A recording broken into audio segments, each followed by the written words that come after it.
آیرلینډ ته یو ځل بیا د حضرت ځاځي چیلنج. آیرلینډ سره افغانستان ته لوبې څومره مهمې دي؟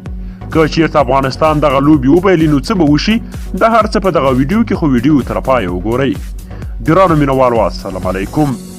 که مو یاد شي د 2019 د فبرورۍ په 23مه نیټه افغانستان او آیرلینډ 3 شلوریزې لوبې درلودلې چې د هغو لوبو په اوږدو کې ښکلي ریکارډونه د افغانستان په نامه شول.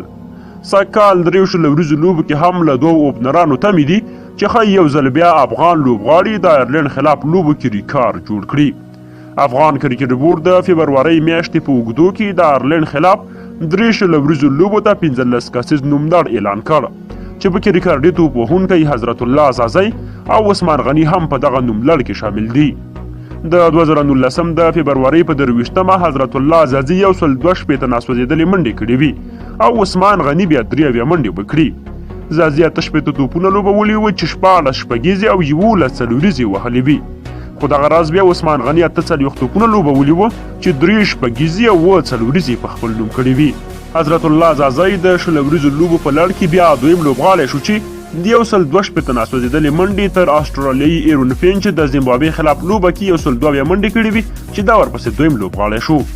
افغان لوبډلې په همدغه لوبه کې د 208 منډو هدف وړاندې کړ چې په شلوریزو لوبو کې اول لوړ ټارګټ دی.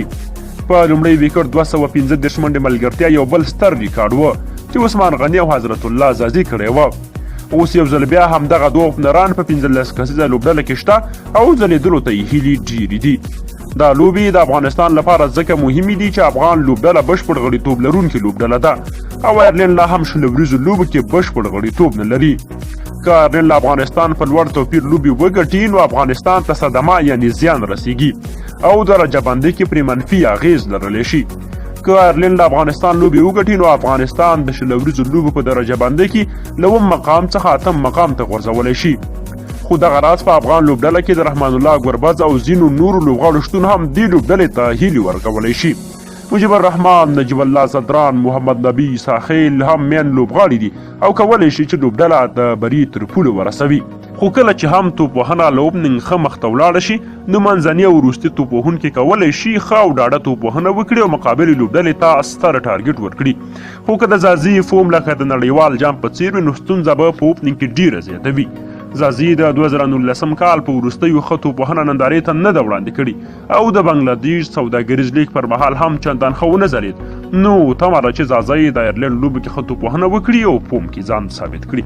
نو ستاسو نظر څه دی؟ ډیره مننه. ویډیو لایک کړئ، خپلو دوستانو سره شریکه کړئ او زموږ چینل خامخا سبسکرایب کړئ. تر بیا ښې چارې.